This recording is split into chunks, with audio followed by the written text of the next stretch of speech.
Good morning students. आज का topic है डी ब्रोगलीज इक्वेशन। इससे पहले मैंने आपको पढ़ाया था कि जो इलेक्ट्रोमैग्नेटिक वेव्स जो है, इलेक्ट्रोमैग्नेटिक वेव्स, तो इलेक्ट्रोमैग्नेटिक वेव्स के जो नेचर है वो ड्यूअल नेचर है, यानी कि इलेक्ट्रॉन एक चार्ज पार्टिकल है। इलेक्ट्रॉन कैसा पार्टिकल है बच्चों? चार्ज पार्टिकल है इलेक्ट्रॉन। और कोई चार्ज पार्टिकल जब ऐसे मूव करता है, चार्ज पार्टिकल जब ऐसे मूव करता है तो उसके पीछे, ये यहां से मूव करके यहां आया, तो उसके पीछे दो फील्ड प्रोड्यूस होते हैं, एक इलेक्ट्रिकल फील्ड और दूसरा मैग्नेटिक फील्ड। अब ये जो इलेक्ट्रिकल फील्ड है और मैग्नेटिक फील्ड है, दोनों का डायरेक्शन एक दूसरे को परपेंडिकुलर है।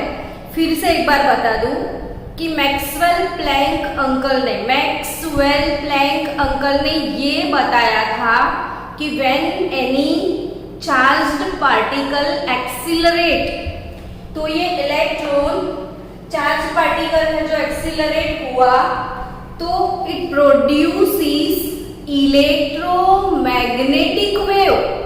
यानी कि चार्ज पार्टिकल जब ऐसे मूव होता है तो उसके पीछे इलेक्ट्रिकल फील्ड और मैग्नेटिक फील्ड प्रोड्यूस होता है, और ऐसे रेडिएशन को, जिसमें इलेक्ट्रिकल फील्ड भी होता है, मैग्नेटिक फील्ड भी होता है, ऐसे रेडिएशन को हम इलेक्ट्रोमैग्नेटिक वेव्स बोलते हैं। अब आप सबको पता है कि जो लाइट का वेव, सनलाइट जो अर्थ तक मूव होता है वो वेव फॉर्म में आता है। तो बरसों से उसको हम वेव कंसीडर करते थे, बरसों से हम ये सोच रहे थे कि वो वेव फॉर्म में ट्रांसमिट होता है, लेकिन अचानक से प्लैंक अंकल ने ये बता दिया कि ये जो वेव है वो पार्टिकल के थ्रू प्रोड्यूस होता है। यानी कि जो भी इलेक्ट्रोमैग्नेटिक वेव्स है, ये वेव जो भी है वो पार्टिकल से प्रोड्यूस होते हैं। यानी कि वेव्स के अंदर क्या होते हैं? पार्टिकल्स। और ये वाले पार्टिकल को हम फोटोन बोलते हैं। ये वाले पार्टिकल को हम क्या बोलते हैं बच्चों? फोटोन। और ये वाले फोटोन का एनर्जी होता है h-nu। अब फिर से एक बार बता दूं कि ये जो वेव है वो पार्टिकल से प्रोड्यूस होता है, और ये जो पार्टिकल है उसको फोटोन बोलते हैं। और ये फोटोन जो है उसका एनर्जी E=h-nu होता है। अब तो पक्के से समझ में आ गया होगा। अब यही चीज प्लैंक अंकल ने प्रूव किया था कि जो वेव्स जो है वो पार्टिकल से बने थे। उनको सपोर्ट किया था आइंस्टाइन ने on the basis of black body radiation and on the basis of photo electric effect. अब जो ब्लैक बॉडी रेडिएशन फिनोमेना थी, फोटो इलेक्ट्रिक इफेक्ट वाली फिनोमेना थी, वो फिनोमेना से ये सजेशन मिला कि वेव हैज पार्टिकल नेचर। यानी कि कोई भी रेडिएशन है उसका ड्यूअल बिहेवियर है। Any type of radiation has dual character, यानी कि वो वेव भी है, पार्टिकल भी है। बस एग्जैक्टली इसी बात से डी ब्रोगली अंकल को थोड़ा डाउट गया। डी ब्रोगली को जो डाउट था वो क्या था वो मैं बता रही हूं, ध्यान से सुनना।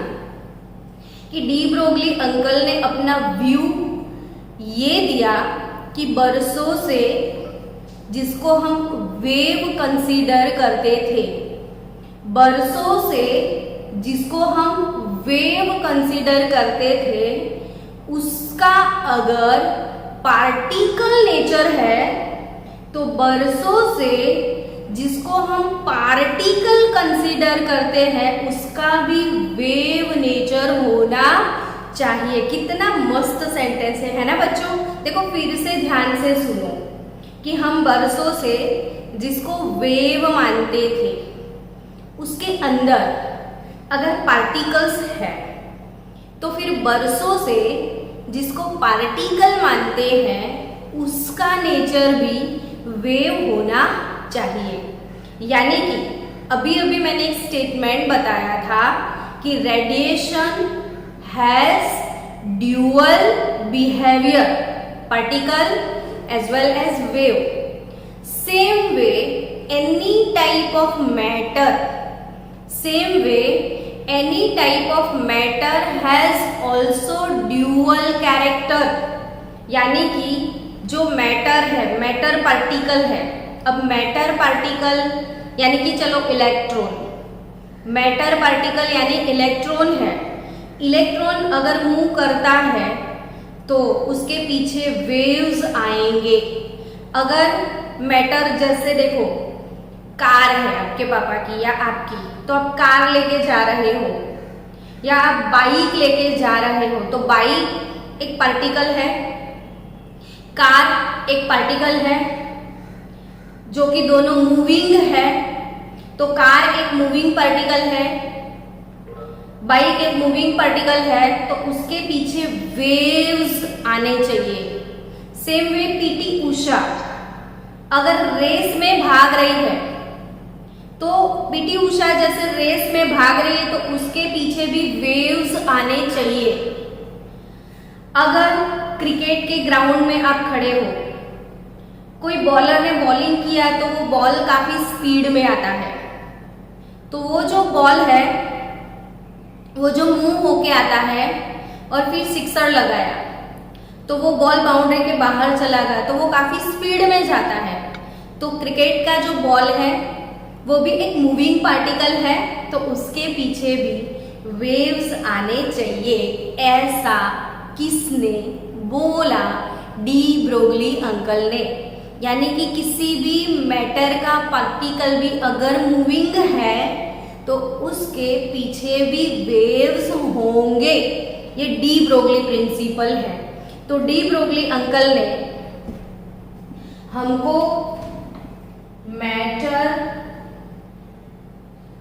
वेव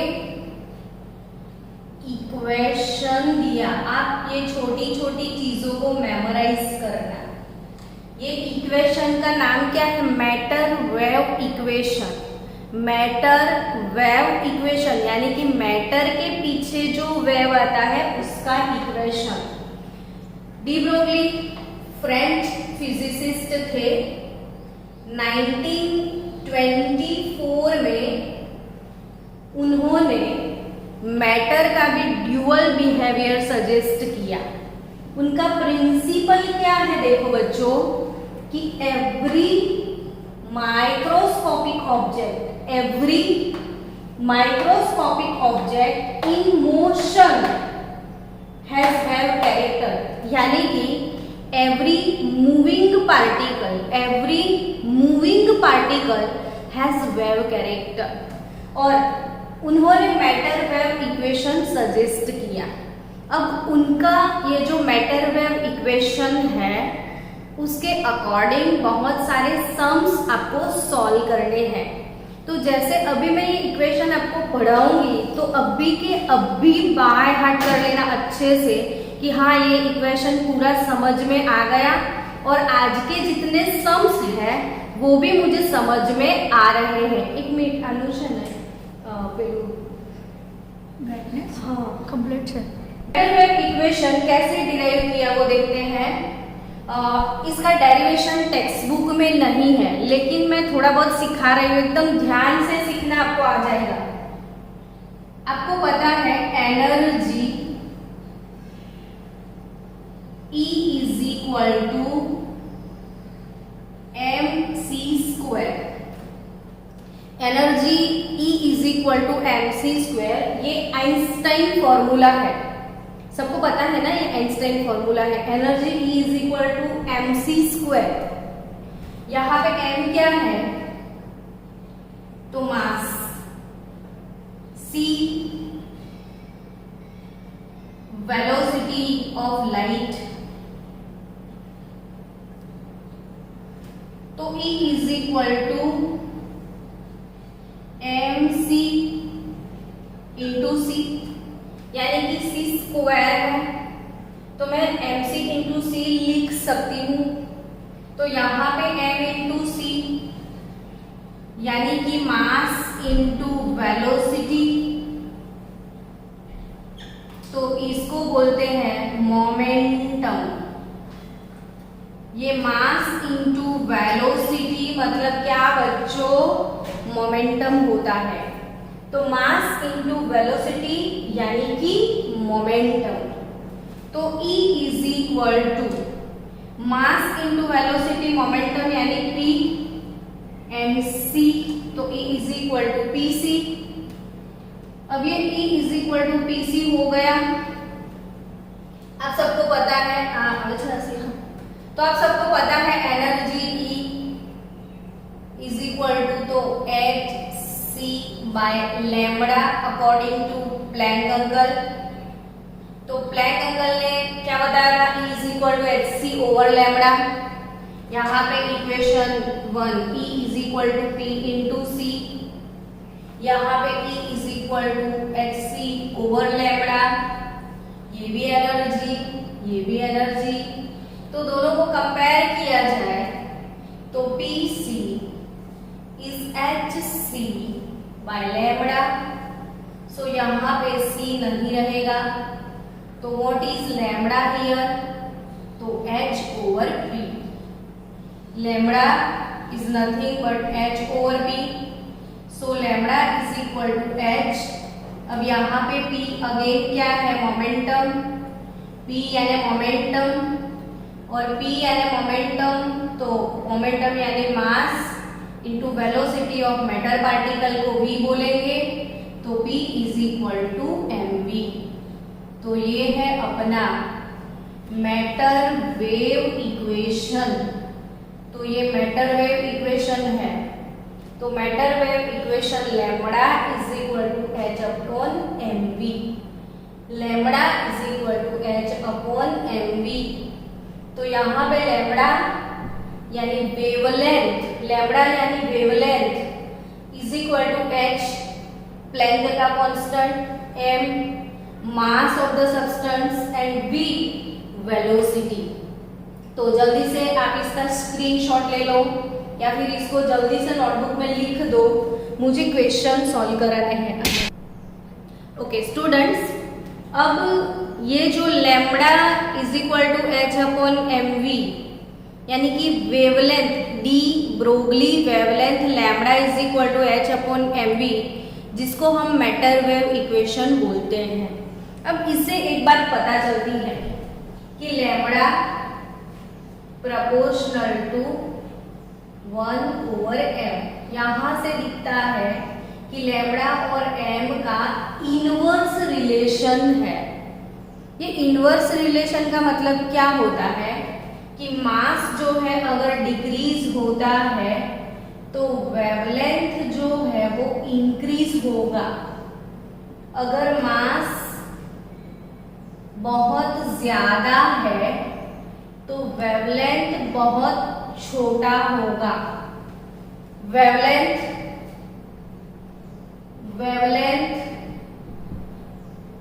लैम्बडा यानी क्या, तो जो कोई एक वेव है उसका लेंथ कितना, बहुत अच्छा डेफिनेशन है वेवलेंथ का, लेंथ ऑफ वेव।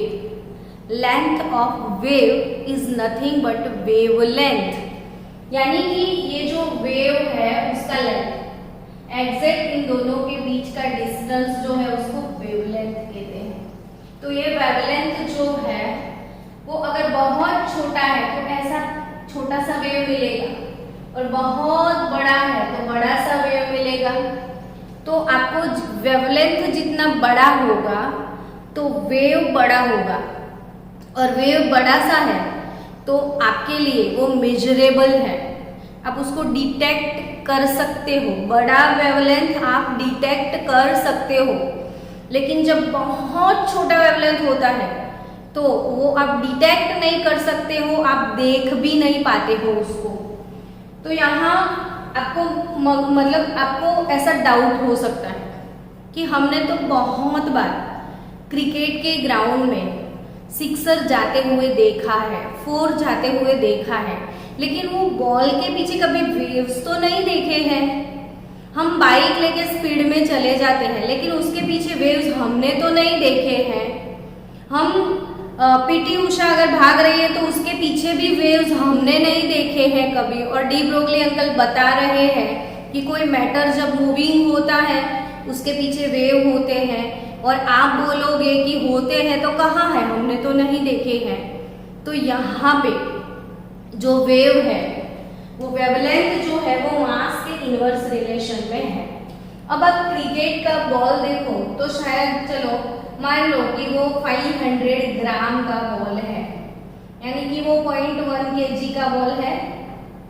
क्रिकेट का बॉल 0.1 kg का है वो मान लो। और आप इलेक्ट्रॉन की बात करो तो इलेक्ट्रॉन भी मैटर पार्टिकल है।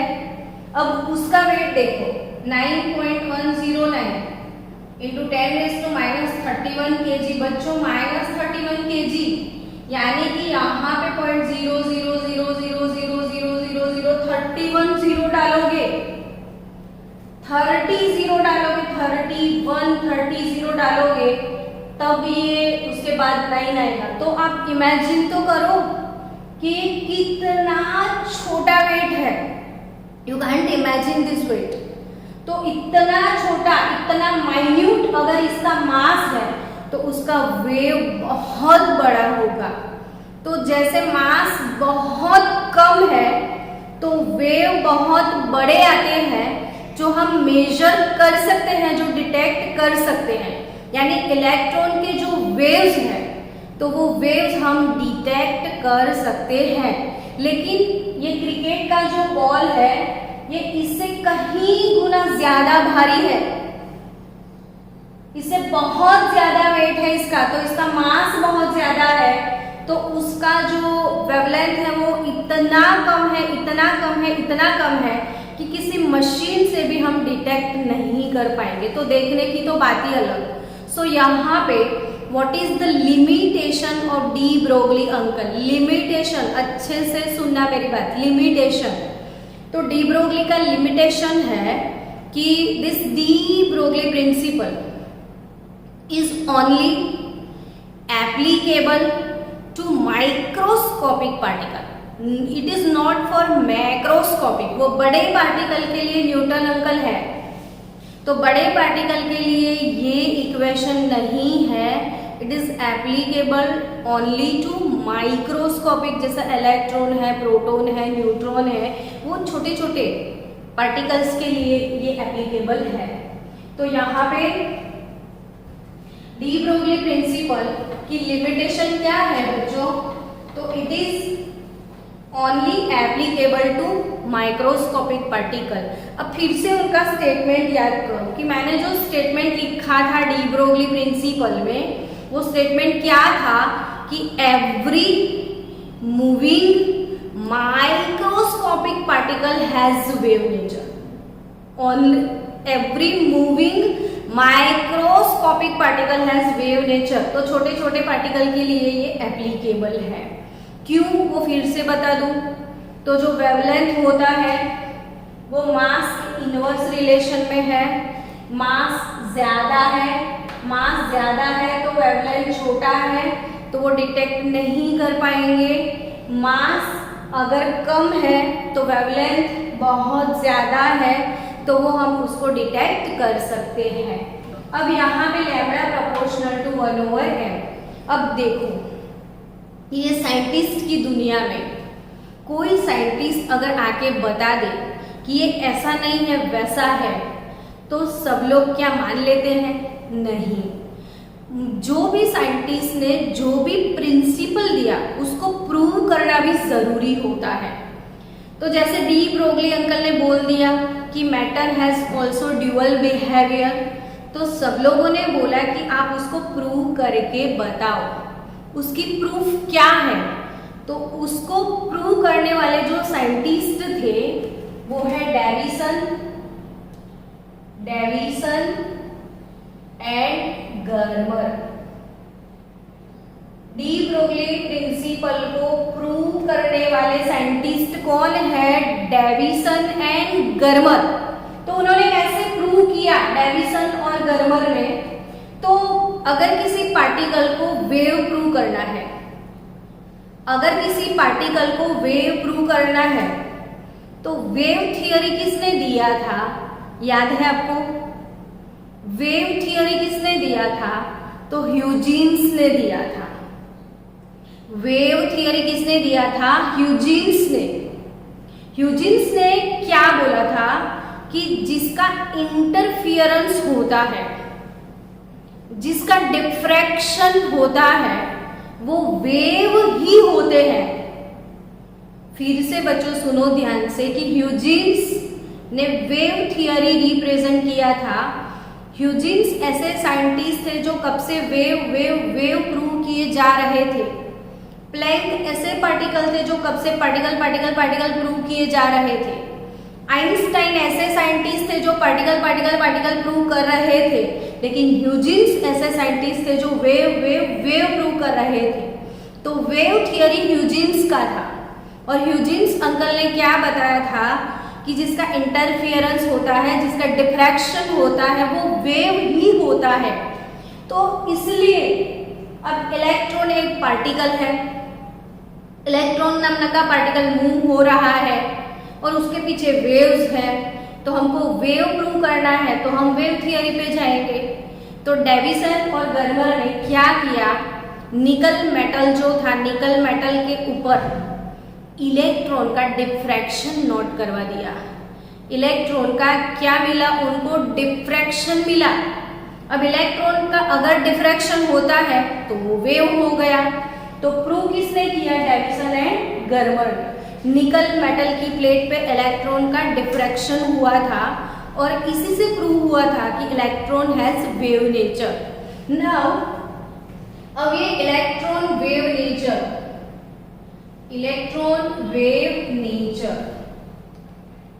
ये जो छोटे छोटे टॉपिक्स हैं, ये सारे टॉपिक्स को इतनी डिटेल में क्यों पढ़ने का? क्योंकि हर एक डिटेल से आपको नीट में क्वेश्चन आ सकते हैं। हमारा केमिस्ट्री का सिलेबस जो रिड्यूस हुआ है, इसमें ये टॉपिक है वो रिड्यूस नहीं हुआ है। सो ये टॉपिक बड़े अच्छे से आपको लर्न करना पड़ेगा। तो इलेक्ट्रॉन वेव नेचर और लाइट वेव नेचर, ये अब दोनों का वेव नेचर प्रूव हो गया कि electron has also wave nature और लाइट हैज वेव नेचर, वो पता ही था। तो ये दोनों का वेव नेचर हम कहाँ पे यूज करते हैं? तो आपने वर्ड सुना होगा माइक्रोस्कोप। माइक्रोस्कोप हम किस चीज के लिए यूज करते हैं? तो वो छोटे से छोटे माइन्यूट पार्टिकल जो हमारी विजिबल रेंज में नहीं आते हैं, जिनको हम डायरेक्टली नहीं देख सकते हैं, जैसे बैक्टीरिया है, वायरस है, तो उनको डायरेक्टली हम नहीं देख सकते, तो हम उनको माइक्रोस्कोप में देखते हैं। तो जो माइन्यूट चीजें हैं उसको बड़ा करके कौन दिखाता है? Microscope. And there are two type of microscope, compound microscope as well as electron microscope. याद आया ना बच्चों? माइक्रोस्कोप टू टाइप के होते हैं, कंपाउंड माइक्रोस्कोप और इलेक्ट्रॉन माइक्रोस्कोप। तो जो कंपाउंड माइक्रोस्कोप है वो लाइट के वेव नेचर पे डिपेंड करता है। कंपाउंड माइक्रोस्कोप में उसका प्रिंसिपल है wave nature of light use किया गया है। और जो इलेक्ट्रॉन माइक्रोस्कोप है, इलेक्ट्रॉन माइक्रोस्कोप, तो उसमें इलेक्ट्रॉन का वेव नेचर यूटिलाइज किया है। तो ये कंपाउंड माइक्रोस्कोप में लाइट का वेव नेचर और इलेक्ट्रॉन हैज वेव नेचर वो प्रूव हो गया। तो इसे हमने इलेक्ट्रॉन माइक्रोस्कोप बनाया, जो कि इसकी कैपेसिटी इससे भी ज्यादा है। बहुत बहुत बहुत से माइन्यूट पार्टिकल जो इस इसमें नहीं देख सकते हैं, ये भी इसमें आप देख सकते हो। लेकिन हाँ, इलेक्ट्रॉन माइक्रोस्कोप में खुद इलेक्ट्रॉन नहीं दिखेगा और कभी आपको कोई एटम भी नहीं दिखेगा। तो केमिस्ट्री में जो आप एटम पढ़ते हो, प्रोटॉन पढ़ते हो, न्यूट्रॉन पढ़ते हो, वो हमने अभी तक देखा ही नहीं, क्योंकि वो तो इतना छोटा है, वो किसी में भी नहीं दिख रहा है। चलो ओके स्टूडेंट्स, यहाँ पे अब डी ब्रोगली इक्वेशन बेस्ड जो प्रॉब्लम्स है वो हम सॉल्व करेंगे आज। कि calculate wavelength of 1 milligram particle when its velocity becomes 3600 kilometre per hour. यहाँ पे क्वेश्चन से सीधा पता चलता है कि कैलकुलेट वेवलेंथ। आपको क्या कैलकुलेट करना है? यहाँ पे वेवलेंथ कैलकुलेट करना है। तो वेवलेंथ यानी कि लैम्बडा आपको कैलकुलेट करना है। वेवलेंथ लैम्बडा आपको कैलकुलेट करना है। 1 milligram particle when its velocity becomes this. तो यहाँ पे वेलोसिटी, उसको v बोलते हैं हम, वो कितना है? तो 3600 किलोमीटर पर आवर। अब बच्चों, ये जो किलोमीटर पर आवर है वो हमको नहीं चाहिए, हमको मीटर पर सेकेंड चाहिए। क्वेश्चन अराइज होगा कि मीटर पर सेकेंड क्यों मैडम? तो देखो यहाँ पे ये इक्वेशन हम यूज करेंगे according to de Broglie equation. Lambda is h/mv होता है कि नहीं? तो यहाँ पे प्लैंक का वैल्यू क्या होगा? तो 6.626 इंटू 10⁻³ जूल इंटू सेकेंड होगा। अब ये जूल इंटू सेकेंड, ये जूल जो है वो MKS यूनिट है। जूल MKS यूनिट है। तो M is 10 for metre, K kilogram और ये सेकेंड। तो यानी कि जब यहाँ पे हम प्लैंक कांस्टेंट का वैल्यू जूल सेकेंड में रख रहे हैं तो मास बट ऑब्वियस आपको केजी में लेना है। मास कौन से यूनिट में आपको लेना है? केजी में। और वेलोसिटी v जो है वो वेलोसिटी आप मीटर पर सेकेंड में लेना है, मीटर पर सेकेंड, क्योंकि ये metre kilogram second, metre kilogram second, यानी वेलोसिटी मीटर पर सेकेंड में लोगे तो आपको मास किलोग्राम में लेना है, क्योंकि जूल जो है वो MKS यूनिट है। अब यहाँ पे ये जूल इंटू सेकेंड दिया तो मास जो है वो 0.1 kg का है। अभी पहले इसको मीटर पर सेकेंड में कन्वर्ट कैसे करते हैं वो देखो। तो ये है 3600। अब ये किलोमीटर से मीटर में जाना है ना बच्चों, तो किलो यानी के, और के के लिए हमको 10⁻³ होता है, वो पता है ना। यहाँ पे के के लिए क्या है? 10⁻³ और ये हो गया अपना मीटर, ठीक है। तो किलो यानी 10⁻³ यानी 1000। तो यहाँ पे किलो के लिए मैंने 1000 रख दिया। अब ये आवर के जगह पे मुझे सेकेंड रखना है। तो 1 आवर उसमें कितने सेकेंड होते हैं? 1 आवर के सेकेंड कितने होते हैं? तो 1 आवर के मिनट कितने होते हैं? 60 मिनट होते हैं। 1 आवर के 60 मिनट होते हैं और 1 मिनट में 60 सेकेंड होता है। तो 60 इंटू 60 3600, यानी कि यहाँ पे 3600 सेकेंड हो जाएंगे। बहुत फायदा हो गया, ये ऑलरेडी कट हो गया। तो हमारा velocity become 10⁻³ metre per second, यानी कि यहाँ पे वेलोसिटी 10⁻³ मीटर पर सेकेंड हो गया। अब यहाँ पे देखो मास, तो ये वाले क्वेश्चन में मास कितना दिया है? तो 1 मिलीग्राम है। मास कितना है बच्चों? 1 मिलीग्राम।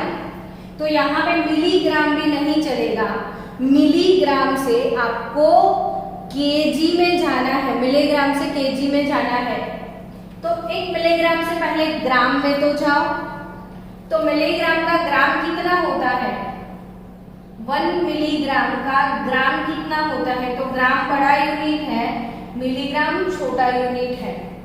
आपको पता होगा कि 1 gram that is equal to 1000 milligram, 1 gram is equal to 1000 milligram. तो 1 gram is equal to 10⁻³ milligram. तो 1 मिलीग्राम इज इक्वल टू 1/10⁻³ यानी कि मिलीग्राम से ग्राम में जाना है तो 10⁻³ ग्राम हो गया। फिर से देखो 1 मिलीग्राम यानी 1/1000 ग्राम हो गया। तो 1/1000 यानी 10⁻³ ग्राम।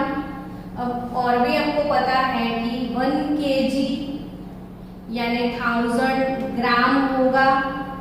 तो 1 ग्राम कितना केजी, तो अगेन 10⁻⁴ देखो यहाँ पे 1 ग्राम ले लो आप, तो 1/1000 केजी होगा यानी कि 10⁻³ केजी हो गया। तो ये 10⁻³ ग्राम, और ग्राम का केजी करने के लिए फिर से 10⁻³ लगाना पड़ेगा। So overall 1 milligram that is equal to 10⁻⁶ KG, 10⁻⁶ KG. तो यहाँ पे मास 10⁻⁶ केजी। देखो हमने 2 कन्वर्जन ये वाले सम में मैंने यूज किए हैं ताकि सारी चीजें समझ में आ जाए, कन्वर्जन भी समझ में आ जाए और कौन से यूनिट हमको यूटिलाइज करने हैं वो भी समझ में आ जाए। तो यहाँ पे किलोमीटर पर आवर था, हम मीटर पर सेकेंड में गए। यहाँ पे ये मिलीग्राम था, मुझे केजी में जाना था, तो मिलीग्राम से केजी में 10⁻⁶ केजी होगा। अब कुछ नहीं करना है इसमें, मतलब कैलकुलेटर भी नहीं यूज करना है। 6.626 10⁻34 ये ऊपर आएगा, +6 ये वापिस -3 यानी कि 6.626 इंटू 10⁻², 6 - 3 3 हो गया, -34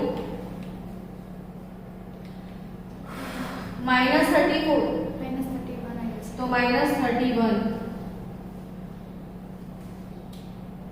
आपका आंसर मीटर में आएगा। तो वेवलेंथ 6.626 इंटू 10⁻³ मीटर। चलो ये स्क्रीनशॉट लेना है तो ले लो आप जल्दी से। ओके, अब बच्चों मुझे मीटर से नैनोमीटर में जाना है, तो 6.626 इंटू 10⁻³ ऐसे ही हम कन्वर्ट कर रहे हैं ताकि आपको समझ में आए कि कैसे जा सकते हैं। तो मुझे नैनोमीटर में जाना है, तो नैनोमीटर यानी 10⁻⁹ मीटर को हम 1 नैनोमीटर बोलते हैं। 10⁻⁹ मीटर को 1 नैनोमीटर बोलते हैं। तो यहाँ पे डिवाइडेड बाय 10⁻⁹ मुझे जिस यूनिट में जाना है उसे मैं डिवाइड करना है, कुछ नहीं करना है, उसे डिवाइड कर दो। तो यहाँ पे 6.626 इंटू 10⁻⁻31 ये 9 ऊपर आएगा तो +9 हो जाएगा। तो कितना होगा, तो 22 नैनोमीटर आप लिख सकते हो। Wavelength 6.626 into 10⁻22 nanometre. तो क्लियर, ये ऐसे ही हम नैनोमीटर में गए, मीटर से नैनोमीटर में, ताकि जस्ट आपको कन्वर्जन समझ में आए। ओके, यहाँ पे नेक्स्ट क्वेश्चन मैंने लिख के रखा है कि calculate mass of a photon, calculate mass of a photon of light having 3.6 angstrom wavelength. आप जल्दी खुद से भी ट्राई करो बच्चों, थोड़ा बहुत खुद से ट्राई करो कि यहाँ पे मास कैलकुलेट करना है। So mass of photon is equal to m, वो कैलकुलेट करना है। Having wavelength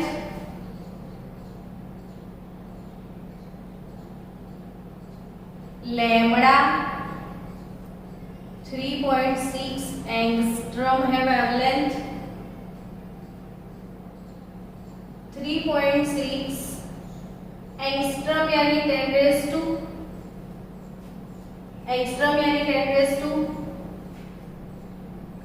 -10 metre. आप ये कन्वर्जन भी याद रखो, 1 एंगस्ट्रॉम यानी 10 रेज़ टू -8 सेंटीमीटर होता है और 1 एंगस्ट्रॉम 10 रेज़ टू -10 मीटर होता है। घर की वॉल पे चार्ट पेपर पे लिख के रख दो ताकि ये कन्वर्जन आपको अच्छे से प्रिपेयर हो जाए। तो 1 एंगस्ट्रॉम यानी 10 रेज़ टू -8 सेंटीमीटर, 1 एंगस्ट्रॉम यानी 10 रेज़ टू -10 मीटर। तो यहाँ पे 3.6 × 10 रेज़ टू -10 मीटर हो गया। अब वेवलेंथ है मेरे पास, मास निकालना है, तो according to de Broglie equation lambda is h/mv होता है। तो यहाँ पे मुझे मास कैलकुलेट करना है, तो h upon lambda into velocity होगा, h होगा 6.626 into 10 raise to -34 joule into second. Wavelength जो है वो है 3.6 इंटू 10 रेज़ टू -10 और वेलोसिटी, तो ये तो फोटोन ऐसा बोल दिया आपको, और फोटोन क्या होता है, तो पार्टिकल ऑफ लाइट, और लाइट का वेलोसिटी है 3 into 10 raise to 8 metre per second. Photon यानी बच्चों पार्टिकल ऑफ लाइट, और लाइट का वेलोसिटी कितना है, तो 3 into 10 raise to 8। So guys 6.626 divided by 3.6 करो और अगेन डिवाइडेड बाय 3 कर दो, तो आपका आंसर आ जाएगा 0.613। ये कैलकुलेशन आप कर सकते हो। 10 रेज़ टू -34 प्लस 10 -8, तो 0.613 इंटू 10 रेज़ टू -34 -8, तो -42 प्लस 10 और ये -32, तो इतना मीटर आपका मास, सॉरी ये मास तो केजी में आएगा ना, तो ये केजी। सोचो इलेक्ट्रॉन से भी कम मास है ये पार्टिकल का, तो अगर इसको साइंटिफिक नोटेशन में कन्वर्ट करोगे तो 6.13, एक डिजिट ऐसे शिफ्ट हो जाओगे तो 10 रेज़ टू -33 केजी। तो ये मास देखो कितना कम मास है, कितना माइक्रोस्कोपिक पार्टिकल होगा, इमेजिन के बाहर है। एनीवे चलो नेक्स्ट क्वेश्चन सॉल्व करेंगे अभी।